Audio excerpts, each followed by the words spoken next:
How to remove items from cart on Amazon. Changed your mind about something?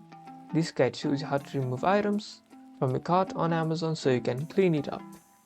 First, open the Amazon shopping app and go to your cart. You can find the cart icon at the bottom of the screen. You'll see all the list of the items that you have in your cart. Find the item that you want to remove. Under the item's name, you'll see a few options like Save for Later and Delete. Tap on Delete to remove the item from your cart. You can also change the quantity to 0 to remove the item. If you're not sure about the item but don't want to delete it, you can tap on Save for Later. This will move the item to a list of saved items, and you can add it back to your cart later. It's a great way to save items without deleting them. You now know how to remove items from your cart. Get ready to clean it up. Like and subscribe for more app tips.